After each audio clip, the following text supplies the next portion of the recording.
Oh, I was beyond ecstatic when I received the role of Harper Pitt. I had been reading Tony Kushner's novel for a while, and I'd been practicing all my lines a lot. So once I received the text from the theater company that I received the part, I lost my mind.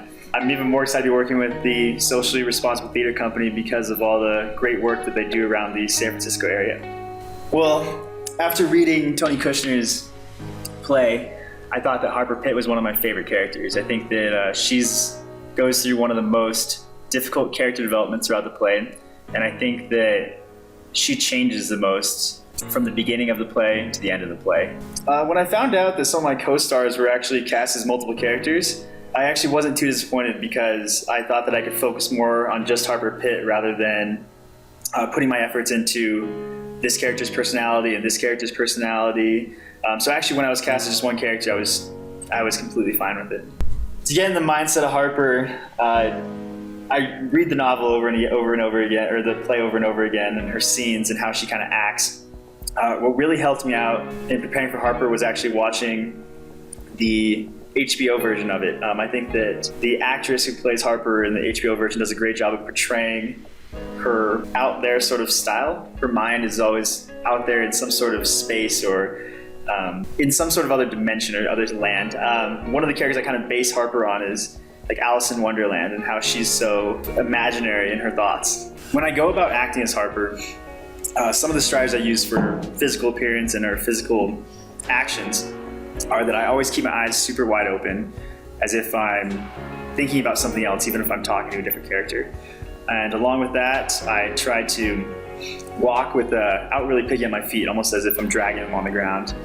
And lastly, I try to speak with little to no emotion whatsoever. I feel like the character of Harper is really melancholy. So that's what I kind of do to act as Harper. My name is Jeff Colburn, and I will be producing this version of Angels in America. So we are the socially responsible theater company. Our whole goal is to tackle social issues around the world, mainly America. We're based out of San Francisco, and for this project, we want to tackle equal rights for homosexuals and the epidemic of AIDS. So we're a pretty small local company in San Francisco, but we do traveling and we do shows all over the US. So we hope to be recognized as making a difference in the community. We're funded differently for each project, but for this project, we reached out to LGBT supporters and they gave us a lot of help. We're very thankful. We also have a subscriber base and they like all of our shows and they always help a lot. And there's been various random big donors and we're very thankful for them. We plan to target the states, particularly the South, because they have high numbers of being against gay marriage, and we'd like to raise the controversy there and try to solve some of that. And once we're there, we would like to use bus banners. We're working with schools already. We just want to get the word out any way possible. I'm Bella Angris, and I'm the lead director for this production of Angels in America. I've worked with this theater company in the past, and I'm very lucky to have been asked back to direct Angels in America because I really do love the work this company does, and especially this play, Angels in America, because so our motive for this production is to promote non-discrimination against gays, and I feel a strong connection to this subject. As you know, in 2015, gay marriage was legalized across the US, but the LGBT community will still face continued discrimination until more change comes.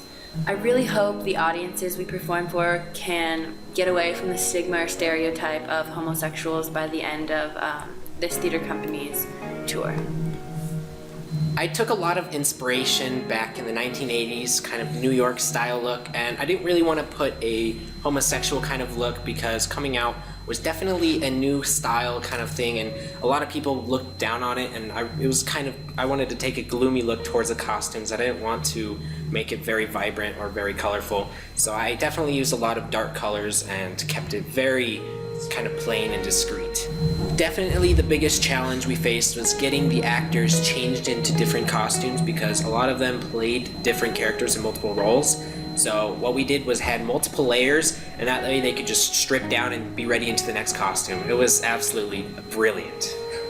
So for Roy, we wanted to give him a rich, egotistical look, and so we went ahead and dressed him in a very nice suit with a nice red scarf and we put on some really nice shoes and some nice jeans as well. And go ahead and do a 364 us, Roy. And we also gave him a very fashionable watch. Look at that. Oh, very nice. So for Harper, we wanted to give her a kind of lazy look because she's always back at home in her kind of own little dream, imaginative world. So we went ahead and dressed her in sweats and a kind of loose baggy t-shirt and went and gave her a coffee mug, just kind of to set the whole mood that she's always at home, kind of being lazy. And so yeah, we put a lot of effort into the show, and I've been very happy to work alongside the director, Bella Ingris, and I hope everyone enjoys the show.